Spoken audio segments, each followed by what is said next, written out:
Right now I'm watching the Netflix series called Drive to Survive. It's that Formula One series that's really got me interested. I've not paid attention to anything Formula One for a very long time. Basically since Schumi, retired, I stopped caring. And even back then I wasn't really into it. I never really cared that much, but I kind of heard about the results and thought about how good he was, the greatest of all time, that kind of stuff. This series has been a wake-up call to me. I really enjoy watching the races. I still can't believe how quickly those cars go around the track. The skill of these boys that are driving these cars is just absolutely incredible. I've been saying it the last few weeks, man. It's absolutely terrifying seeing that onboard camera. Like I couldn't imagine myself behind a steering wheel, behind a car that's flying through a corner 300 k's an hour. What's also really interesting to me, and I've not thought about this in the past from this perspective, when you are racing at such high level and when there's millions of dollars, one loose screw on a car will cost you the race. It will cost you 5 seconds, 7 seconds, or completely, put you into the pit stop. Completely just retire the car. One loose screw. Just one. It's incredible because when you're going 300 k's an hour, one little vibration at 300, 350 k's an hour, the whole car will just fall to bits. Vibrations kill you. I'm watching myself squat today from the side, and I'm, fresh off the thought from that Formula One series, and I'm thinking to myself, man, if I'm an engineer and I'm looking at myself squat from the side, we're not winning shit with like this. We're in the January, February testing, and I see myself squatting. I know I'm not going to win the championship. Something's wrong with this car. Something is wrong. The bar is ahead of my midfoot. It shouldn't be. Just talking physics, it shouldn't be. Sure, you can move that way, but if you're talking about efficiency, you can't, increase the lever the moment arm like that. You're just costing yourself.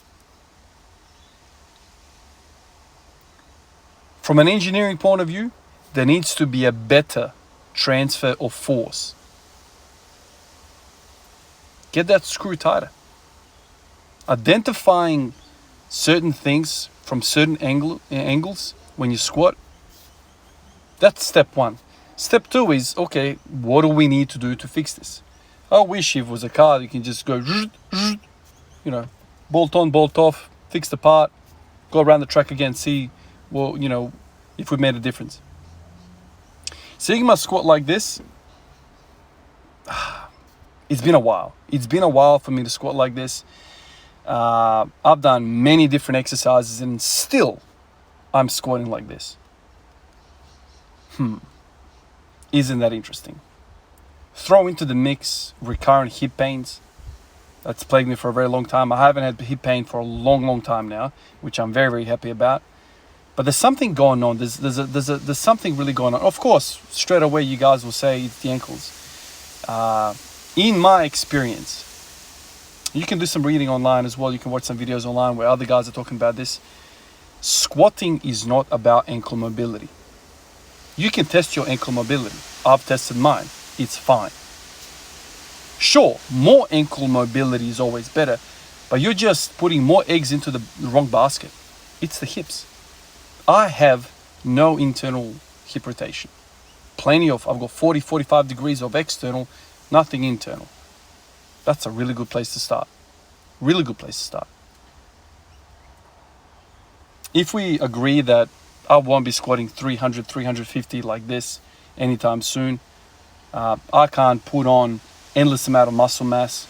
I can't do this, I can't do that. There's a lot of restrictions as natural people, non-athletes, normal folk that go to work and come back. You got to really start to think about, okay, where can I make the most amount of change with the most amount of carryover to real world results? I can squat pain-free. I can squat more weight. It looks better. The first thing that I see myself is just physics, man. Let's get that bar over midfoot. Now, it's not as easy as just telling somebody to do it, cue this, cue that. There are clear limitations within my hip which are making me do that. That's what I'm thinking about. Yeah, I can go wider, but wider ain't gonna make me stronger.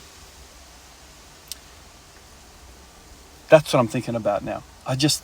It's so ugly to me when I watch myself from the side. So ugly. There's so many red flags in my eyes when I see that. And yet I can still hit 180 against all of these points that I've kind of addressed here. Physics. I'm going against physics and I'm still hitting 180. Sometimes I wish, man, if I just cleaned that up,